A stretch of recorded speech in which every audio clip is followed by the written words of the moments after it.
नमस्कार, आप देख रहे हैं हमारा समाचार में आपके साथ शगुफ्ता खान। राजस्थान गौ सेवा संघ द्वारा संचालित कृषि गौ सेवा केंद्र अनूपगढ़ के अध्यक्ष पवन कुमार जैन, कोषाध्यक्ष सुशील कुमार कायल, संयोजक अजीत सिंह परिहार, व्यवस्थापक लक्ष्मण सिंह कलवानिया के साथ हमारा समाचार की टीम ने की खास मुलाकात।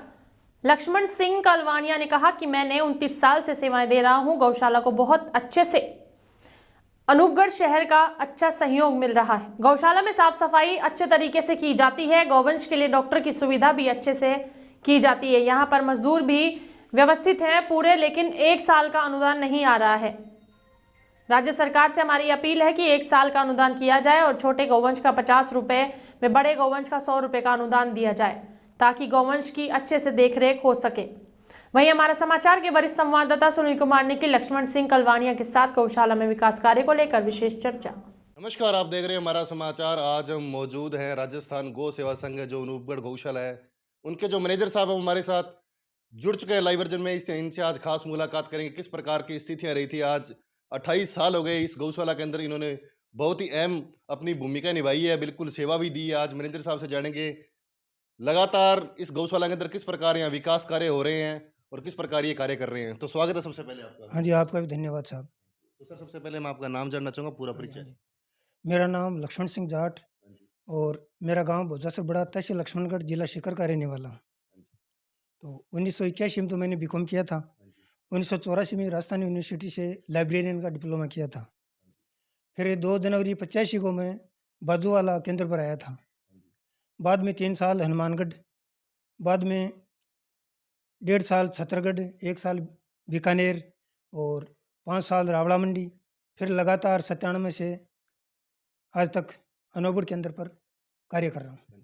तो सर, इतनी बड़ी जिम्मेदारी है, किस प्रकार निभाई जा रही है? लगातार देखा है सर। जिम्मेवारी तो ऐसा साहब, सबका सहयोग, दानी सज्जनों का और सरकार का सहयोग, बाकी जो वर्कर हैं काम करने वालों का सहयोग, उस हिसाब से बढ़िया करने की कोशिश कर रहे हैं। तो सर, 28 साल का कार्यकाल हो चुका है। 28 साल के अंदर आपने यहाँ क्या क्या विकास कार्य करवाए इस गौशाला को लेकर? विकास ऐसा साहब, पहले जैसे ज़्यादातर ये ज़मीन में टीले होते थे, तो पानी तो कम ही लगता था, तो उनको करावा लगा के लेवलिंग करके और बिजली वगैरह लगाना, सौर ऊर्जा लगाना और उस हिसाब से कार्य किया है। तो सर, यहाँ कितने गौवंश है? 880 हैं जी। 609 तो छोटे हैं, 200 गेतर बड़े हैं। कुल 880 गोवंश पोषित हो रहा है। तो सर, जैसे छोटा गौवंश है उसकी कितनी रसीद काटी जाती है, जैसे बाहर से कोई छोड़ने आता है, और बड़े की कितनी काटी जाती है? बड़े का साहब ऐसा है, कोई 3100 देता है, कोई 2100 देता है और कोई नहीं भी देता है, और छोटे का 1100 रुपये कोई देता है, कोई नहीं देता है। क्यों, सब एक समान है नहीं, कोई गरीब की ऐसे भी रखनी पड़ती है। तो सर, जैसे देखा है राज्य सरकार से अनुदान आ रहा है, बिल्कुल पहले 3 महीने का था, फिर 6 महीने का हुआ, फिर 9 महीने का हो चुका है। तो आगे आप क्या कुछ कहना चाहते हो? जैसे 1 साल का अनुदान हो जाए, नई सरकार बनी, आगे बिल्कुल भाजपा साहब, की। ये हम तो निवेदन करते हैं, आग्रह करते हैं सरकार से कि भाई रेगुलर जैसे पंजाब हरियाणा में चल रहा है, रेगुलर चलता रहे 12 महीने, तो गोवंश को पोषित करने में कोई समस्या नहीं आएगी। तो अब कितना अनुदान आ रहा है टोटल? अब अनुदान अपने जैसे पहले 4 महीने का आता है, करीबन 37 साढ़े 37 लाख, फिर 5 महीने का करीबन 40 लाख, तो ऐसे करके 75 या 77 लाख रुपए 12 महीने में आता तो है। सर, बात करेंगे जी पवन जी जैन की। तो जैन साहब यहाँ लगातार विजिट करते हैं अध्यक्ष साहब? नहीं, जैन साहब तो जैसे 6 महीने से 4 महीने से जयपुर से अध्यक्ष मंत्री, सह मंत्री, बाकी बीकानेर से सत्यनारायण जी राठी हैं, रतनलाल जी पोगड़िया है, जगदीश जी शर्मा है, जो मुख्य व्यवस्थापक हैं, वो महीने 2 महीने से राउंड इन केंद्रों पे लगाते हैं। तो उनका किस प्रकार से हो रहता है पूरी टोटल जो गौशाला है आपकी? गौशालाओं का हाँ जी, हाँ जी। और जैसे आप राउंड मारते हैं यहाँ पे, किस प्रकार से हो दे रहे हैं वो भी? राउंड मारते हैं, जैसे किसी सेठ ने जैसे चारे का ट्रक डलवा दिया, किसी ने नकद की रसीद कटवा ली, तो किसी ने किसी इस प्रकार की सब सहयोग करते रहते हैं। तो बात करें व्यवस्थापक साहब, देखा भी सर्दी का मौसम था, बिल्कुल किस प्रकार गौवंश उसकी रेख देख की गई थी, डॉक्टर की किस प्रकार सुविधा थी यहाँ? डॉक्टर की तो साहब बहुत बढ़िया, यहाँ डॉक्टर नरेंद्र जी नागपाल आते हैं, और वैसे एक लड़का LSA कंपाउंड रखा हुआ है 3-4 साल से रेगुलर, ये तरमोगी का मनोज कुमार LSA। तो वैसे भी कोई समस्या नहीं है, कुछ दवाई तो मिल जाती है हॉस्पिटल से, बाकी परचेज करनी पड़ती है। कितने मजदूर काम कर रहे हैं यहाँ 19। 19 मजदूर हाँ काम जी। कर रहे हैं। क्या सैलरी दी जा रही है? सैलरी जो 3-4 लड़के परमानेंट हैं, उनको तो जैसे वो PF वगैरह कट के 21-22 हज़ार रुपये मिलते हैं, और कई कार्यकर्ता मजदूर हैं जो उनको डेली वेजेज पे जैसे 400 रुपये और 2 टाइम खाना और 5-6 बार चाय देते हैं, और दूध निकालने वाला है या ड्राइवर है उसको 500 रुपये प्रतिदिन रोटी चाय देते हैं। तो इस गौशाला की सर कितनी ज़मीन है? इसकी ज़मीन 131 बीघा। 125 हाँ जी, हाँ जी। तो वो सर आध पे दी जाती है या मतलब गौशाला के द्वारा मतलब? उसमें साहब 2.5-3 मुरब्बे तो आध पे देते हैं, हाँ जी। बाकी गाय के लिए ग्रीन फॉडर करते हैं। और 1 मुरब्बा है जो रेतीला है, उसमें मिट्टी उठा के लेवलिंग करवा रहे हैं। आधा तो कर दिया, आधा बाकी है, तो उसको लेवलिंग करके उसमें भी बिजाई करेंगे। और 22 बीघा में ये गौशाला जिसमें निर्माण है और है सारी।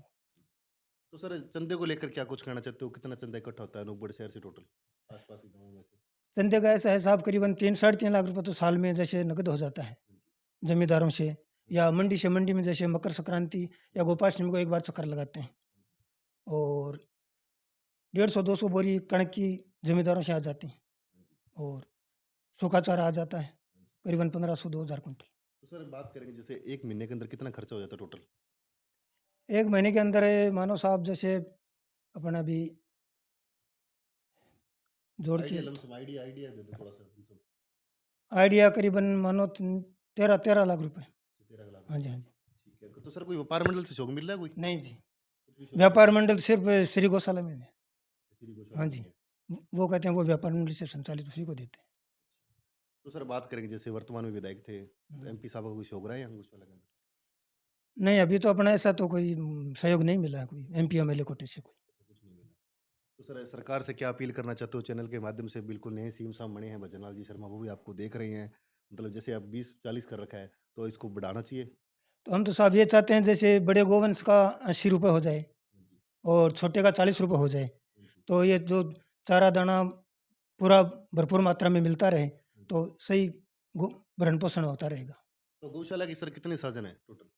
साधन साहब एक तो है ट्रैक्टर ट्राली हाँ जी, और एक संस्था का मोटरसाइकिल है। हाँ जी। तो सर आज 28-29 साल हो गए, चैनल के माध्यम से आप पूरे तमाम लोग लाइव वर्जन में देख रहे हैं। क्या बधाई संदेश देना चाहते हो? इतने टाइम का कार्यकाल हो चुका आपका, तो किस प्रकार का रहा? कार्यकाल देखो साहब संतोषजनक रहा, मैं तो मेरी तरफ से हर आदमी को संतुष्ट रखता हूँ, हाँ जी, और जो वर्कर अपने काम कर रहे हैं हाँ जी, उनको भी सही सेटिस्फाइड रखता हूँ। हाँ जी, वो भी मेरा व्यवहार देख के सब कार्यकुशल, सही उनका काम अच्छा चल रहा है। हाँ जी। तो सर जो आपकी कमेटी है, कितने सदस्य हैं उसके अंदर? कमेटी में 21 सदस्य हैं। अच्छा, तो 21 सदस्य हैं इसमें जो। लोकल में संयोजक है जैसे सुशील जी कायल, अच्छा, एक तो उनकी जो कपड़े की दुकान है पंडित जी की, हाँ जी, हाँ जी, एक वो कायल ट्रेडिंग कंपनी है। हाँ जी। तो वो लगातार आते हैं इस गौशाला में विजिट करते हैं? हाँ हाँ, रोज़ सुबह सहयोग कैसे दे रहे हैं आपको? सहयोग बढ़िया देते हैं। नहीं दे रहे? हाँ जी, तो सर हमारा समाचार के अंदर 10 मिनट टाइम दिया, धन्यवाद आपका। हाँ जी, हाँ जी। ये थे हमारे साथ जो वर्तमान में व्यवस्थापक इस गौशाला में सेवा दी है। बिल्कुल बहुत ही शानदार विकास कार्य हो रहे हैं, गौवंश की रेख देख बहुत शानदार तरीके से की जा रही है। तब तक जुड़े रहे हमारा समाचार के साथ। कुमार की रिपोर्ट।